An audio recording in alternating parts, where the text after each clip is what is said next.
I just wanted to do a video of the kit, what it includes and such. Starting with this foam thing, which I'm guessing absorbs the deposits which have ended up on that thing. The chamber, the expansion chamber. So that needs to be changed more often, clearly. Then you've got the valve, the spring rocker, little pin membranes, and then you've got the main gaskets. New on the left, old on the right. So I'm very happy that I'm able to change these over, because look at the imprinting and the degradation of that compared to that. And this one as well. Like, you can see it's almost cut through the gasket. And there's also some spare screws just in case, and the rest of it you just use as is. So I'm going to start putting this back together now. Step one, then, you take the new gasket for the back cover, which is the flat one, and you secure that to the heat exchanger. Make sure you get the back plate on the right way around, because there are different ports depending on which side you put it on. So you've got liquid gas in the middle, and you've got the big ones for water either side. Just use that as your reference, and then tighten up these screws in a diagonal pattern so that it evens out the torque as you go along. Next is dead simple.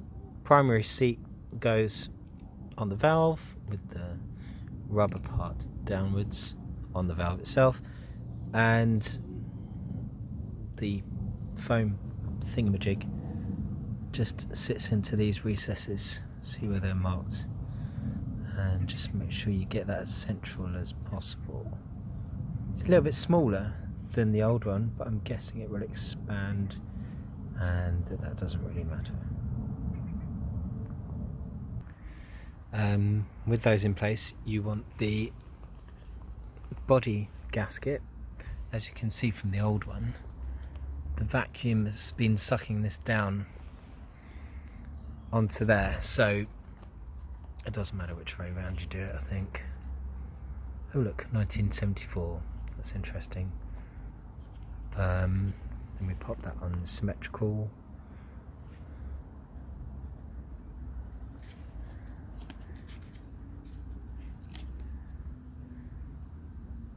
Make sure the lines, the holes line up,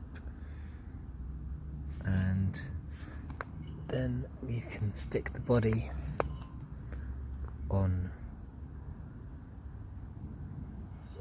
and you've got what they call guides there to get it in the right place. So you might have to jiggle it about a bit to make sure the gasket and the body are lined up properly.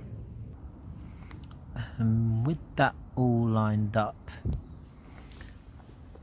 take the two large screws from the repair kit and just finger tighten those through these holes.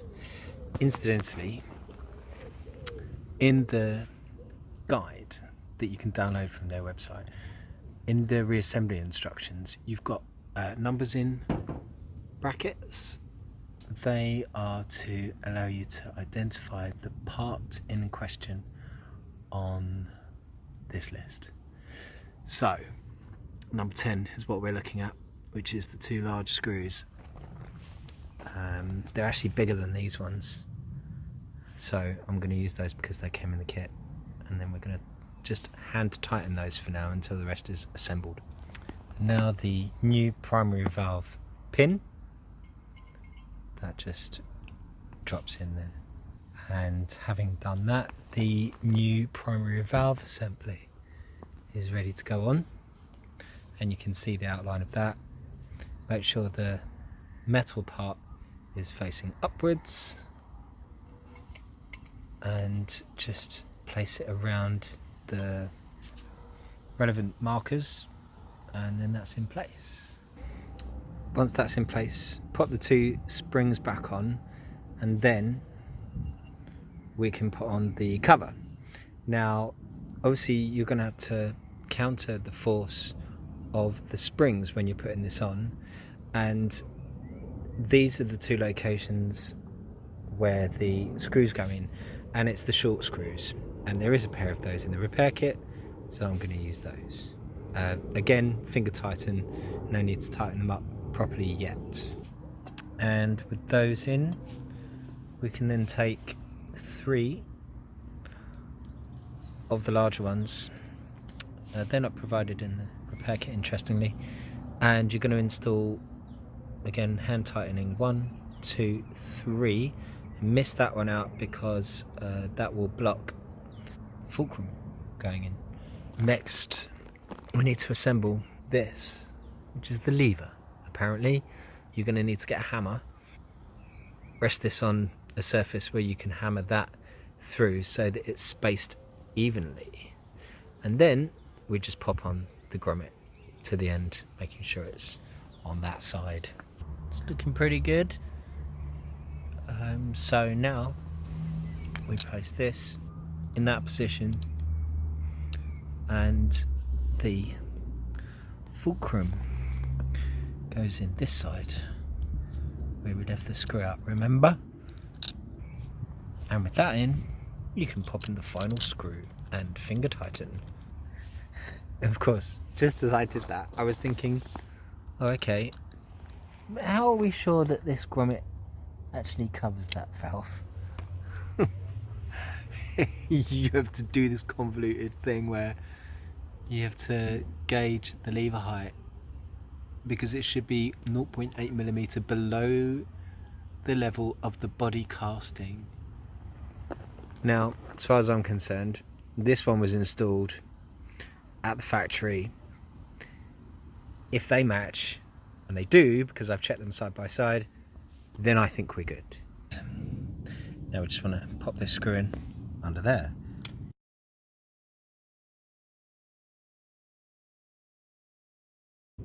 I had to take these 2 out from the repair kit because I was thinking it would be able to accommodate the longer ones, but actually I think they're for newer models. So if you've got an older model, then use the 2 that you took off before. Torque down all of the screws so we can move on to sticking that thing on. So primary gasket goes on there, on the pin, make sure both sides are on, and then just replace the gasket on the primer pin. And the final step of reassembly, top cover goes on, 8 screws, torque those down, and then it's reassembled.